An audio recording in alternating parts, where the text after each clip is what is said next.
Translation, Ocean of Bharata, after Swayambhuva Manu had thus entered the forest with his wife, he stood in one leg on the bank of the river Sunanda. In this way, with only one leg touching the earth, he performed great austerities for 100 years.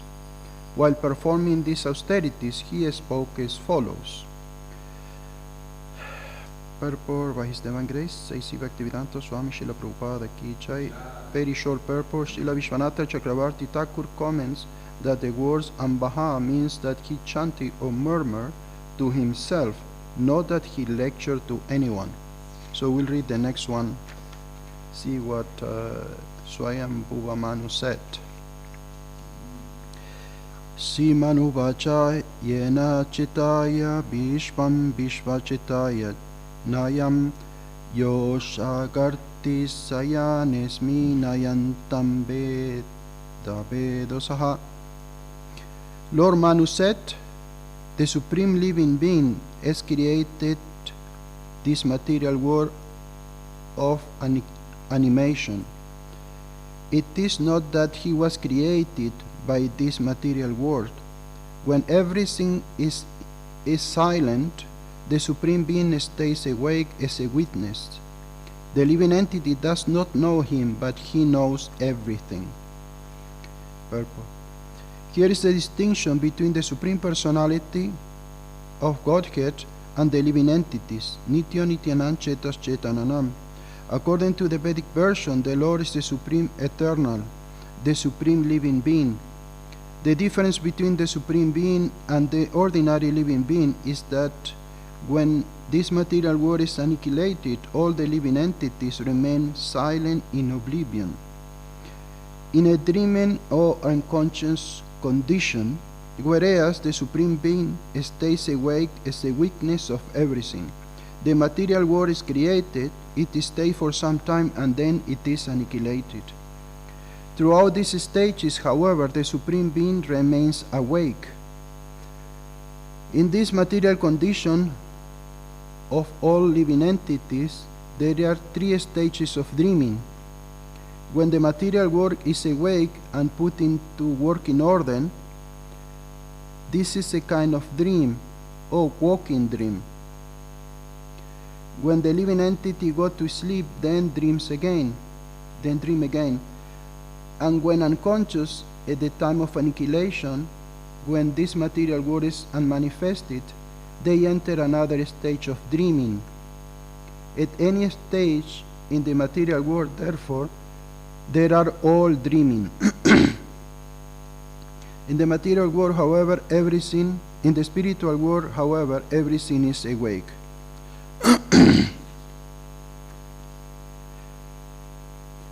Sunandaya varshotapam padayike navupam spriham tapayanas tapogoram idanan bahavarata Shrimanuruvacha yena chitayate vishvam vishvam chitayate yayam yo chagarti say.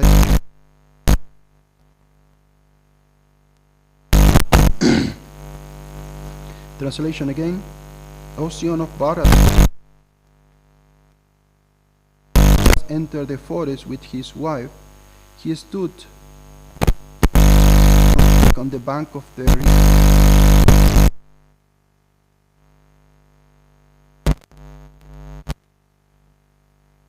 Austerities for 100 years.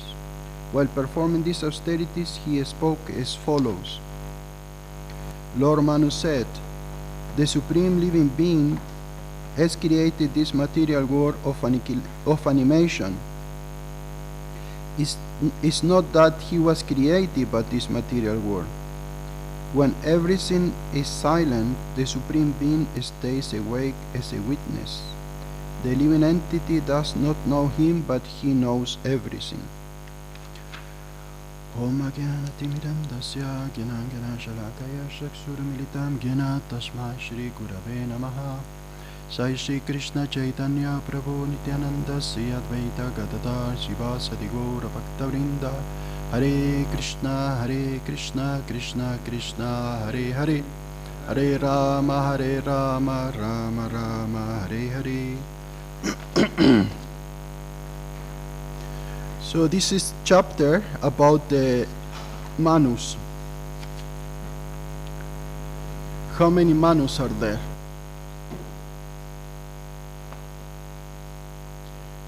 Huh? A lot. What did you say? There are 14 Manus.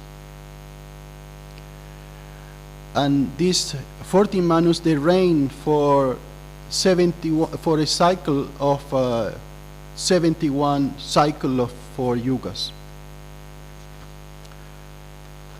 So Swayambhuva Manu is a very famous even amongst the other Manus.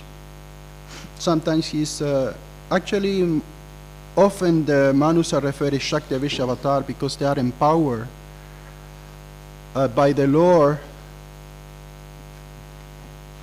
to propagate the Vedic knowledge and to maintain the law and order in the universe, in this material universe.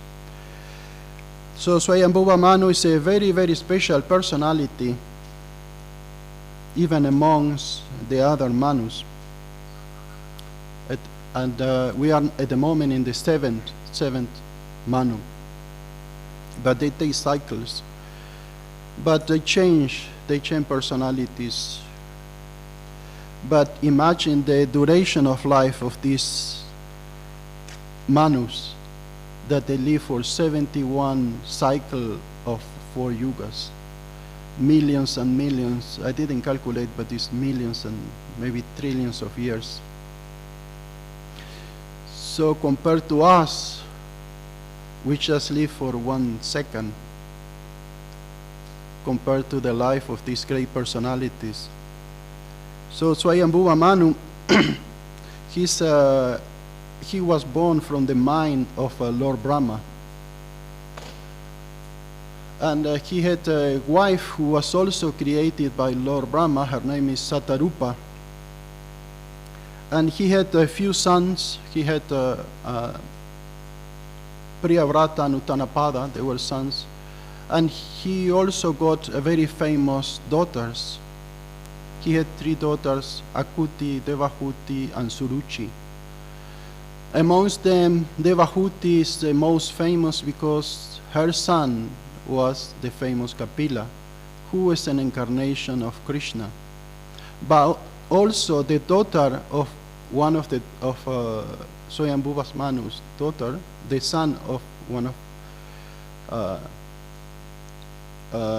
Akuti was Yagya, who was also an incarnation of Krishna. So we can imagine the lineage of Swayambhuva Manu. He was surrounded by incarnations of Krishna. And they all came to propagate the Vedic philosophy. It is said that also Swayambhuva Manu is responsible for dividing the Vedas into 4. So I was also reading, I'm just reading the 3rd canto of the Srimad Bhagavatam, and I was reading about the appearance of Kapila Dev.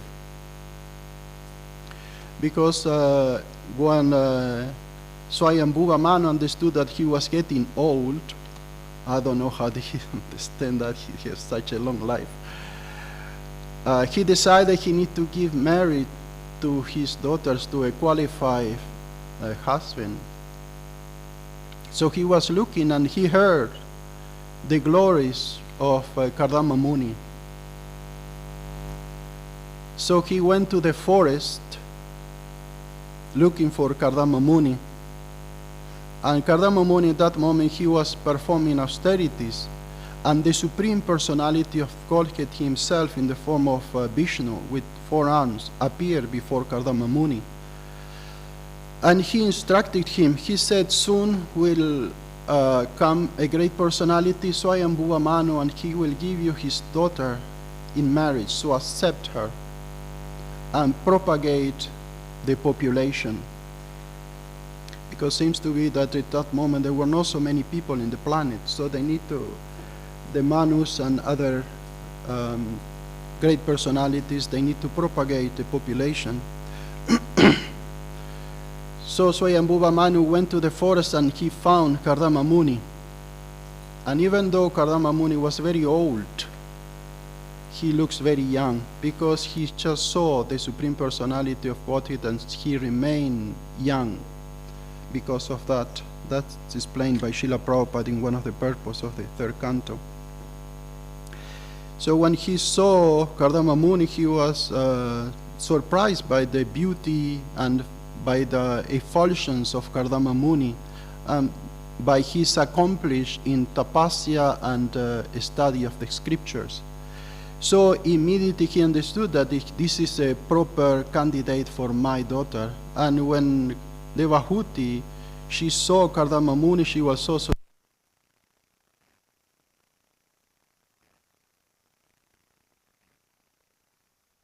but Devahuti was such an amazing wife that she didn't care about her body. She only cared about serving her husband. She was 24 hours serving Kardama Muni.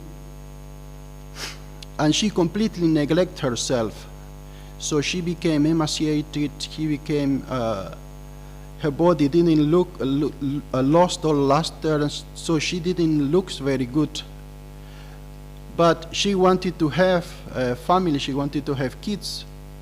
So she approached Kardama Muni and she expressed her desire. So they said that Kardama Muni expanded in 9 Kardama Munis.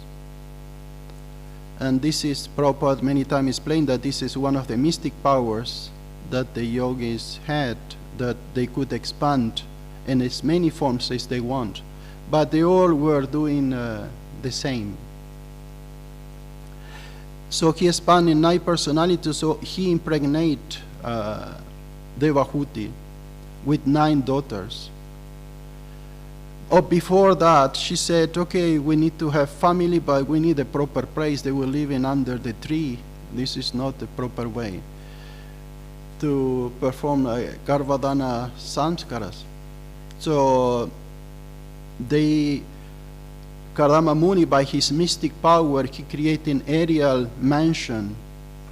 And it was so amazing mansion, it was flying in the sky like an airplane, that he himself was shocked what he had created. And they have lakes, and they have palaces, and they have gardens, and everything was like heavenly planet, just an aerial mansion. So in that place they procreate. She got pregnant of 9 daughters. But she was still not satisfied because she said, okay, I have these daughters, but I need a son who can liberate me from the cycle of birth and death. She was such a great personality that she understood, even though she had all these material facilities and all these comforts. So she prayed to Kardama Muni to give her a son. And Kardama Muni was so powerful that he understood. He said, yes, we will have a son, and that son will be Kapila, and he will liberate you from more illusion. So in due course of time, Devahuti got pregnant again, and she gave birth to Kapila Muni, who is an incarnation of Krishna. And he gave very amazing knowledge about the material nature and about bhakti. So, following the instructions of Kapila Muni, Devahuti also got liberated from the cycle of birth and death. So this is the family of Swayambhuva Manu.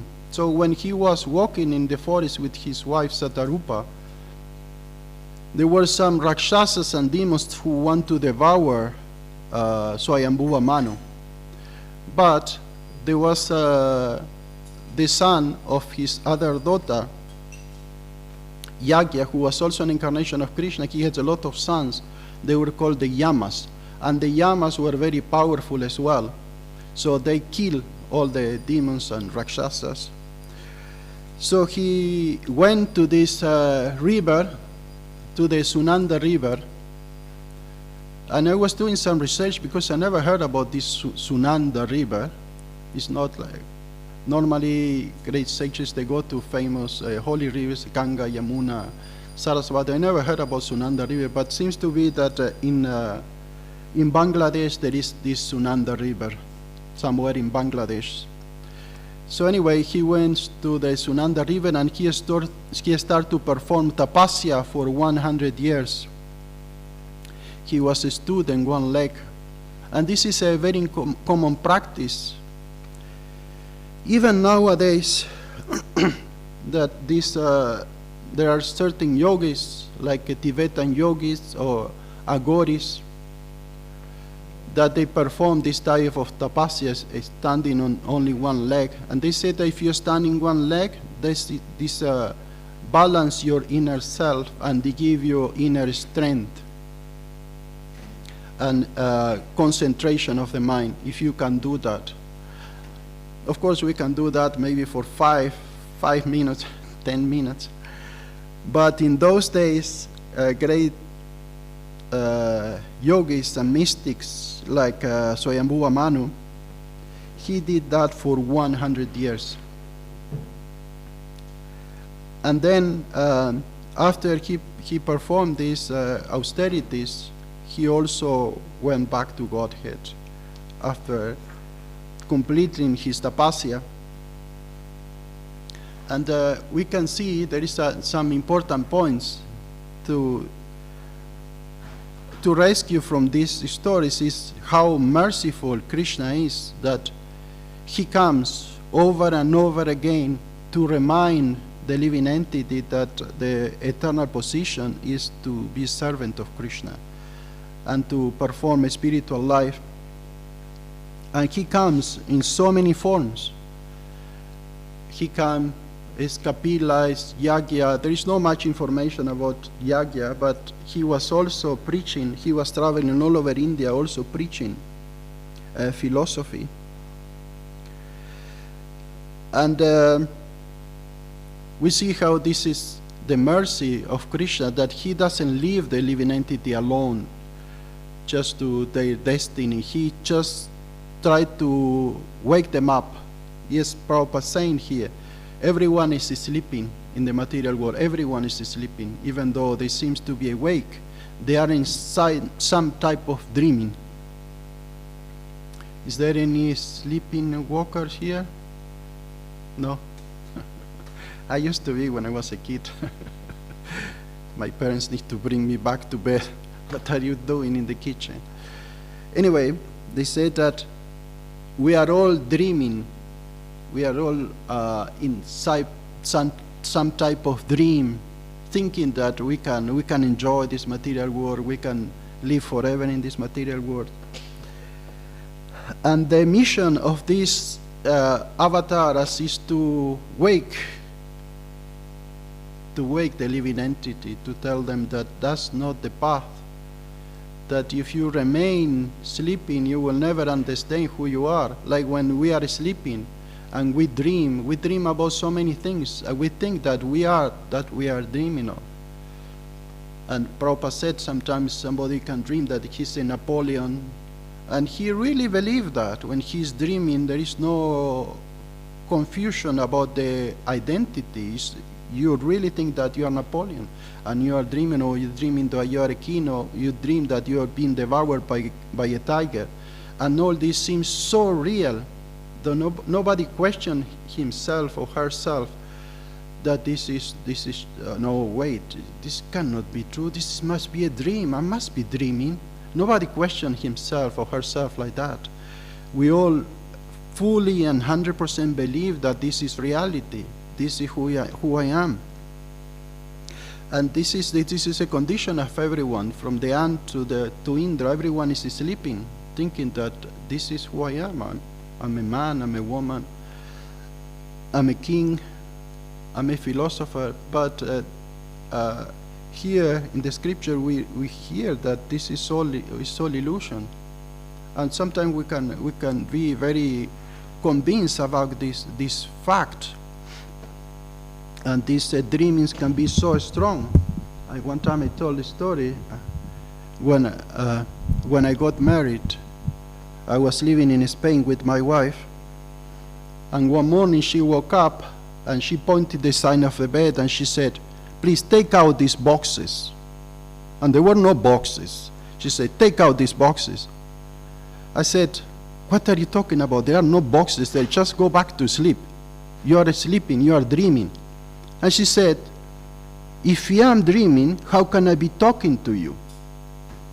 And so I was even more shocked, because this is so strong that she really believed that there is something there, but there is nothing. She's just dreaming, and she thinks that she's awake. And it is said that you can wake up somebody who is sleeping, but you cannot wake up somebody who is pretending to be sleeping. So this is a situation with the living entity, that all these incarnations come and try to wake them up, but some of them, they don't want to wake up. No, I don't want to hear about the spiritual life. I don't want to hear that I'm a servant of Krishna. I don't want to hear that I need to chant the holy. I don't want to hear about these things. I want to remain in my sleeping state. And then Krishna comes, and Krishna sometimes begs, like we see in the case, not only like incarnations who come and they give philosophy and they write their books, but in the case of Nityananda Prabhu, Haridas Thakur, they were going door to door and they beg from people, please wake up, serve Krishna, chant Krishna's name. And can you imagine the compassion of Krishna, that he goes to the extent of begging from people to chant Hare Krishna, to perform devotional service, not just give philosophy and remain detached. Okay, if you like it, you follow. If you don't like it, you don't follow. Like a philosopher, teacher at university, he gives his class, people follow, he doesn't care.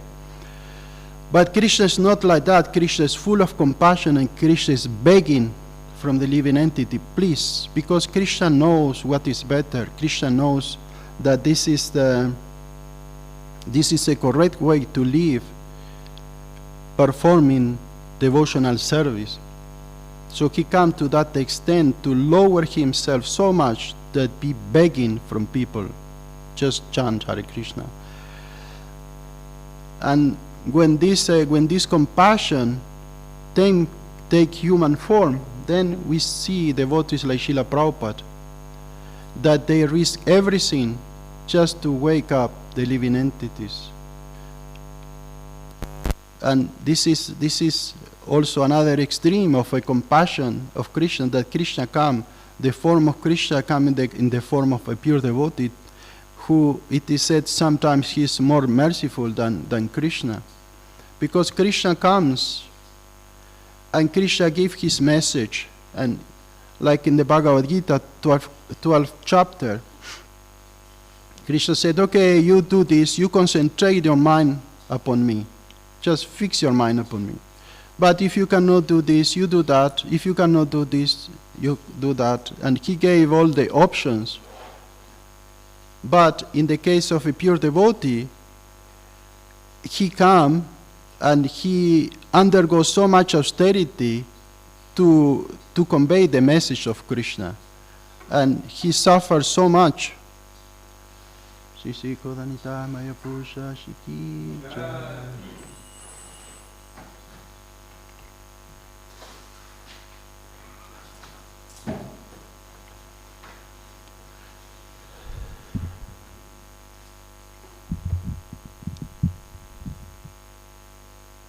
Like when Srila Prabhupada came,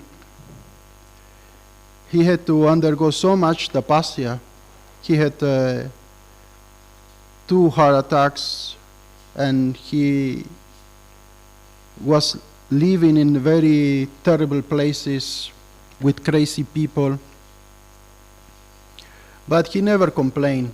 He never complained. This is the love and compassion the great personality have, like Srila Prabhupada.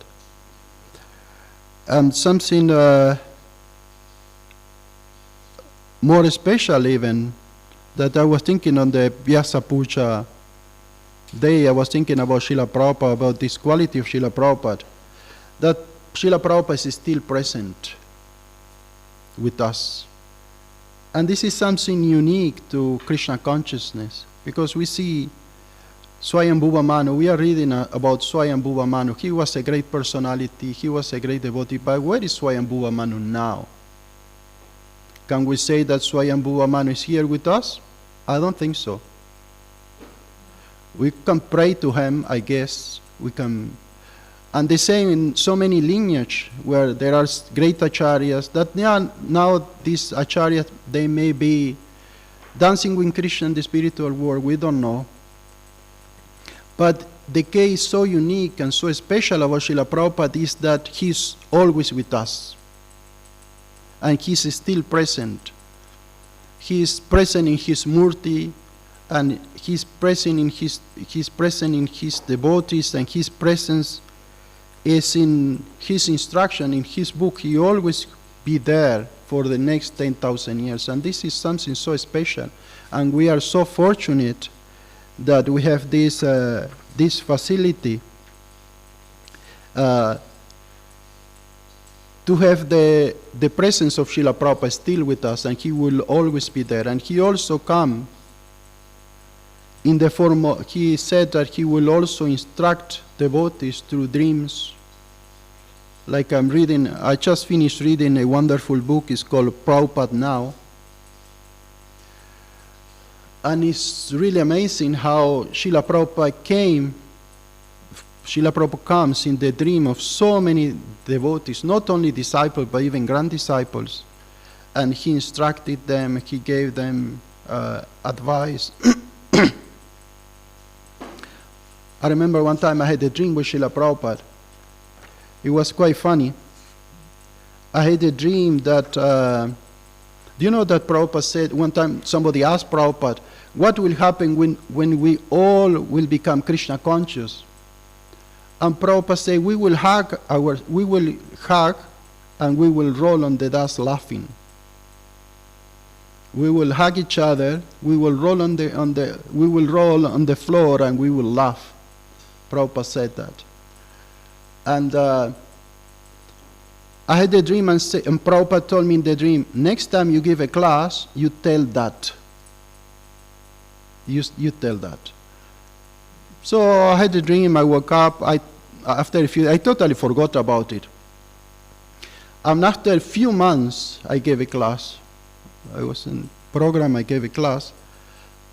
And this automatically came in my mind, and I said it without thinking. And it was perfectly fitting what I was saying before. It was like completing the sentence that I was saying before. And that's why I was so shocked that I just said it, and it's exactly what I dreamed that I had to say. Anyway, so when we'll become Krishna conscious, we'll hug each other and we will roll on the floor. Nothing to be imitated until we are fully Krishna conscious, but this is what Srila Prabhupada comes to give. This is a wonderful gift and a wonderful way of awakening our consciousness. They gave us this method because everyone is sleeping, so the only way to wake up is through sound. Prabhupada said this many times. So the only way to realize who we are is by hearing about Srimad Bhagavatam, hear about devotees, hear the Mahamantra Hare Krishna, and then when we do that, we can get this full consciousness, and we will stop being just dreamers.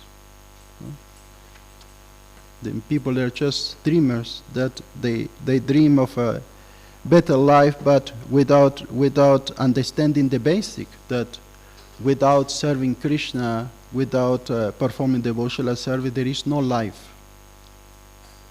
And they said that in the Srimad Bhagavatam, gave the example like, how do you call these things that you fan the fire when it's, how do you call it?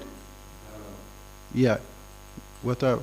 This, they said this is also breathing. And the animals are also running and discharging semen on the street. But this is not life. This is animal life. But human form of life is when we understand who we are and we act according to our position.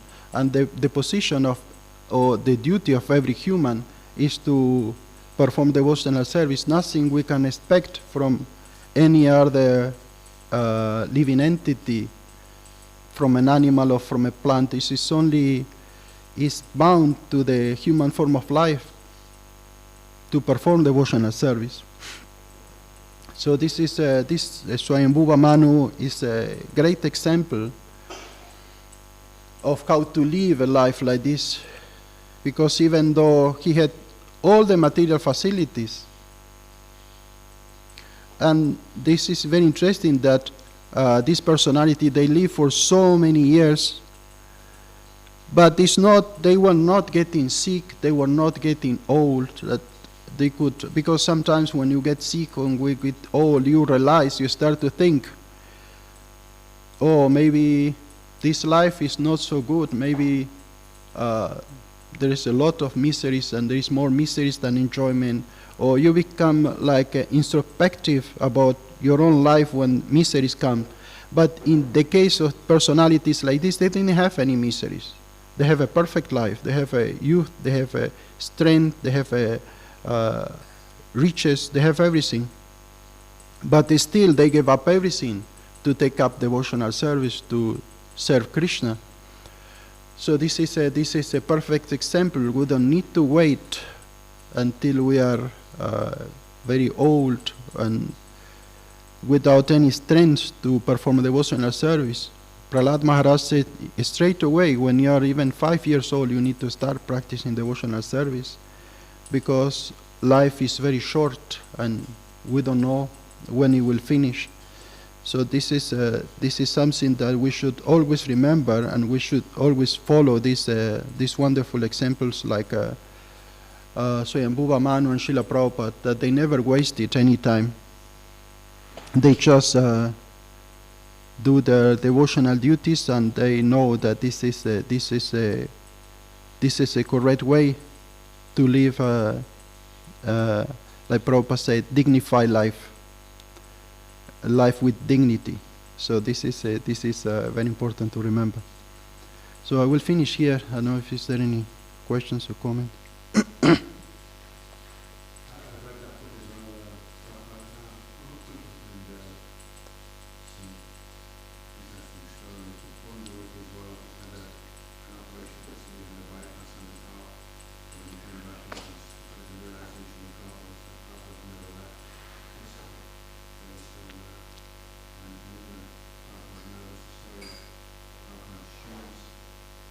Ah, yeah.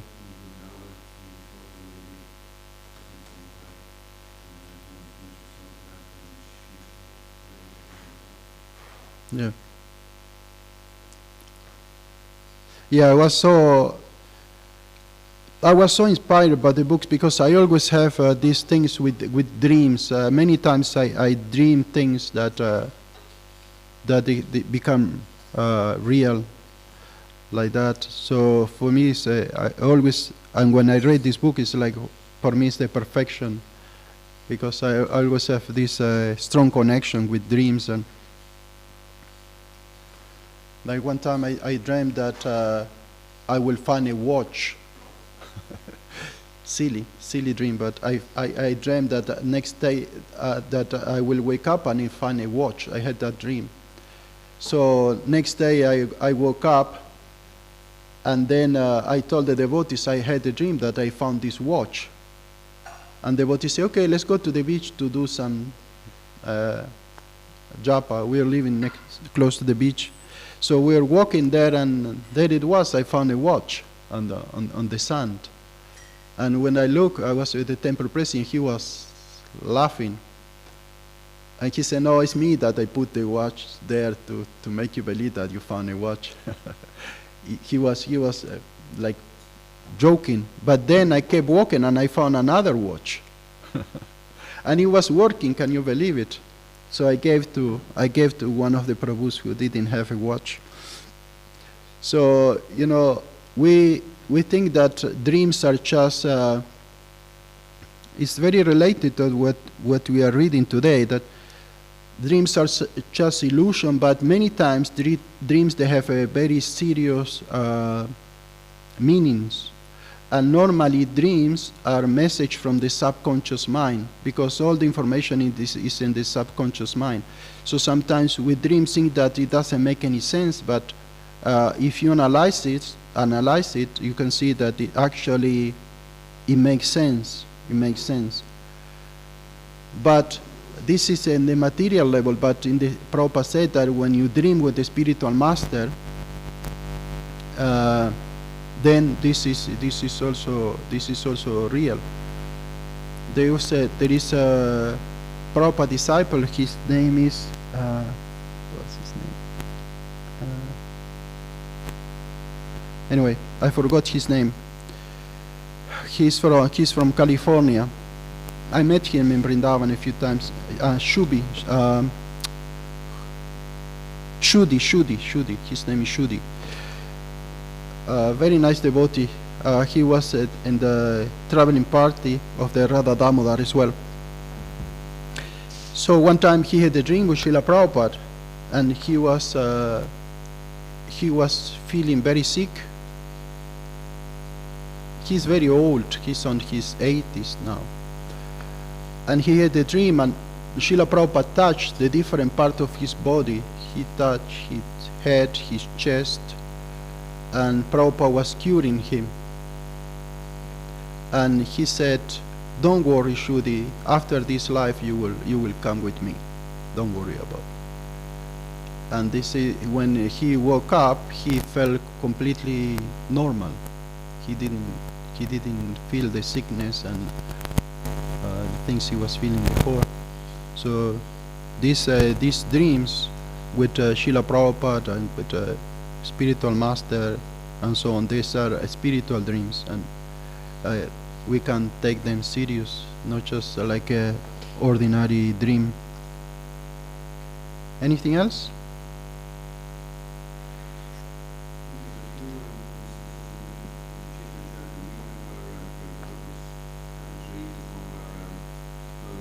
Oh yeah.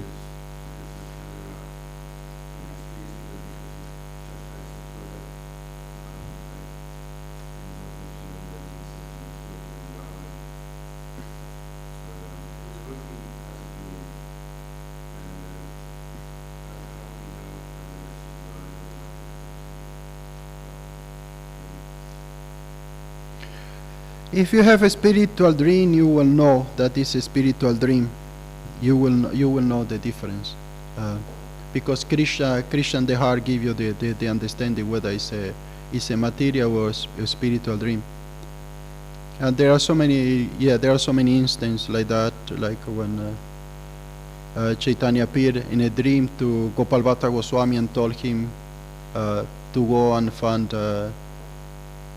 find him, and he the whole pastime of Radha Raman and so on. So Lord Chaitanya also, during his time, he many times appeared in dreams.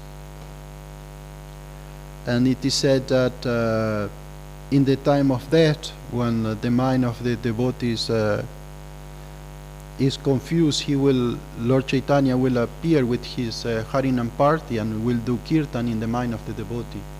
So even though we may be afflicted by so many things at that time that we will find difficult to concentrate the mind, he will appear in the mind of the devotee and he will make him to remember him. Just recently found out there was a Mataji in Soho. Her name is Ananda Lila, and she just left the body a few days ago. And it's very interesting because she was always attracted to Govardhan, and she went to visit Govardhan. she rented an apartment in Govardhan. She was not planning to stay there for long. She just rented an apartment, and the next day devotees, they couldn't find her. They went to apartment, they opened the apartment, and she was there dead. She was only 50. She was 50 years old. She's a was very nice devotee, and you see how Krishna arranged for the devotee. She was attached to Govardhan. She went to visit Govardhan, and she left the body in Govardhan. So obviously she went back to Krishna.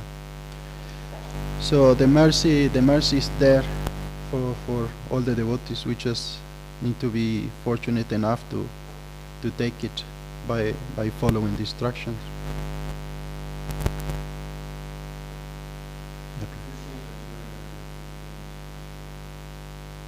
Can you share?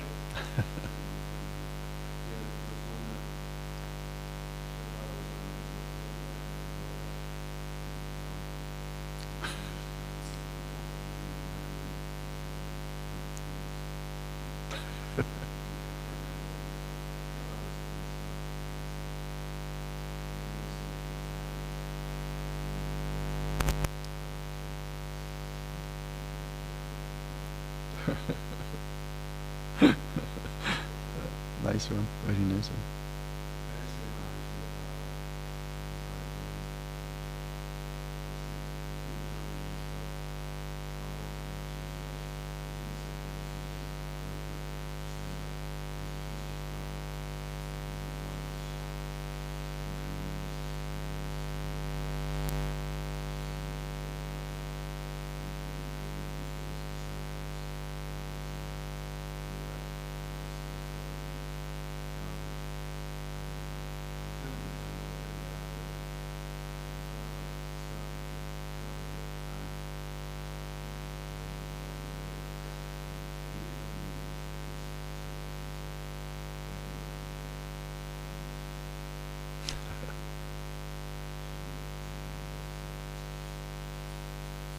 Nice one.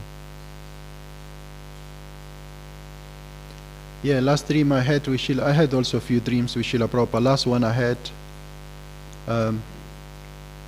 I saw Srila Prabhupada. He was on a,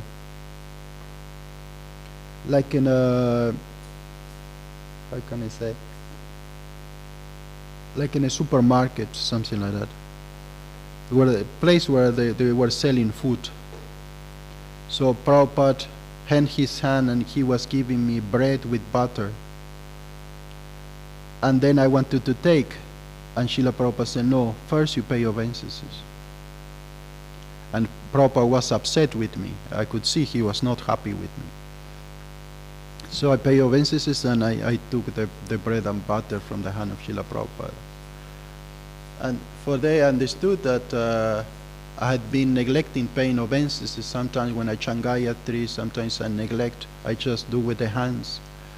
Or, you know, because sometimes we become lazy, and I've been neglecting to pay obeisances sometimes. And Prabhupada said, no, you need to pay obeisances. So this is what I interpret from that dream. About bread and butter, I don't know. Like Prabhupada is maintaining us as well, even materially, so we just need to chant Hare Krishna. Okay, do you want to say something? Yeah.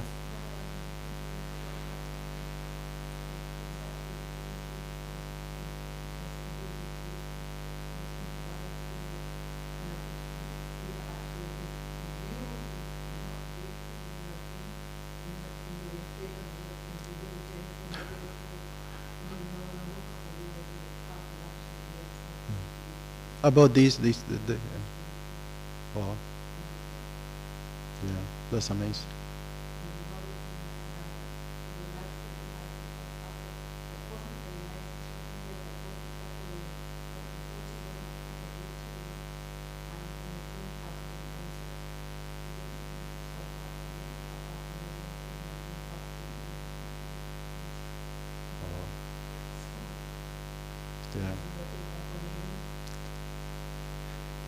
Yeah, I think I believe that pujaris, they have more possibilities of having more dreams like that because they are so connected to the deities, and they have more chances to have this type of dream. And it's quite common for pujaris to dream with the deities. Prabhupada said also that this is a special mercy that we can be pujaris, they can be so close to Krishna, serving him directly. This is a special thing. I mean, every aspect of devotional service is special, but if you are serving the deity directly, that's even more special. Okay, I think we can write the second book about Prabhupada now. we already collected, we can collect some stories from devotees in Karuna Bhavan. Okay, Srila Prabhupada ki Jai, Swayambhuva Man.